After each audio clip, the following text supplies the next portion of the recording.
For many families navigating autism spectrum disorder, finding folinic acid or leucovorin feels like a revelation.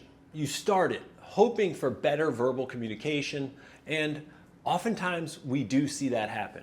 But recently I have had several parents asking in the comments about a distressing paradox. Instead of engagement, they see a Jekyll and Hyde phenomenon, acute aggression or irritability and hyperactivity that seems to come out of nowhere after starting the leucovorin. Now, many people take this as a sign that the medication is not the right fit, but that is not true.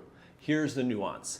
This reaction is not completely random. It's a predictable biochemical collision that occurs in a subset of patients with autism. I'm Dr. David Danish, a double board certified psychiatrist and the lead director of the National Leucovorin Treatment Program at Philadelphia Integrative Psychiatry. The pivot here is that when a child becomes aggressive on high-dose prescription-grade folinic acid, it often means the medication could actually work well for them.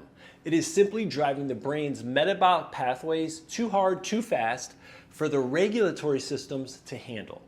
It is biochemical, not behavioral. To understand why this happens and how to prevent it, we have to look at three specific mechanisms that might be at play: the gas pedal, the flood, and the missing gear. First, let's look at what I call the gas pedal, or glutamate. Folinic acid, or leucovorin, acts like high-octane fuel for the brain.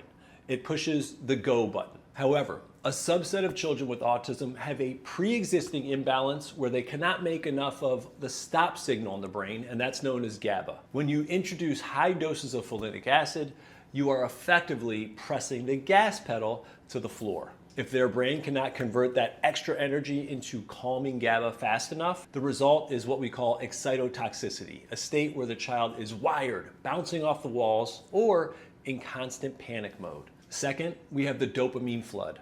Folinic acid helps make dopamine, which is great for focus, but there is a genetic variant called slow COMT, or slow COMT, essentially a clogged brain, if you will. If a child has this variant, the medication turns on the faucet, but the drain is too slow for that excess dopamine. The dopamine overflows, and then the child shifts from being focused to being anxious and aggressive because they physically cannot come down from this dopamine excess. Now, the third potential mechanism is the missing gear. This involves vitamin B12. Think of folinic acid and vitamin B12 as two gears in a machine.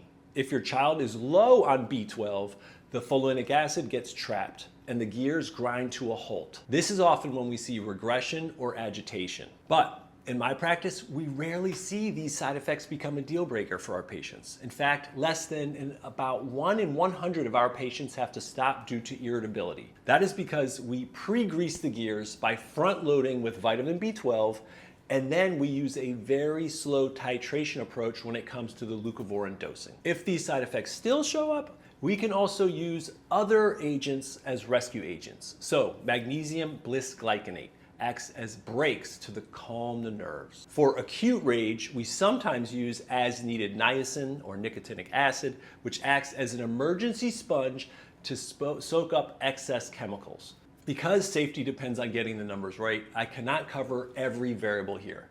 I have placed a free resource in the Mind Vault linked in the description. This resource includes specific dosing guides for ages 2 through adult for all the supplements I mentioned: the liquid vitamin B12, the magnesium bisglycinate, and the niacin rescue plan. It removes the guesswork. If you remember one thing, it's this: aggression on folinic acid is a possibility, but the chances are low if it's all done right. And if it does happen to happen, it does not mean the treatment has failed or that you are seeing a scary new side of your child forever at all. It's simply a signal that the engine needs tuning. By respecting the biochemistry and using a low and slow approach at the beginning, we can bypass the rage and get back to the verbal gains we are looking for. Try to stay hopeful, check the resource in the description, and I'll see you in the next video.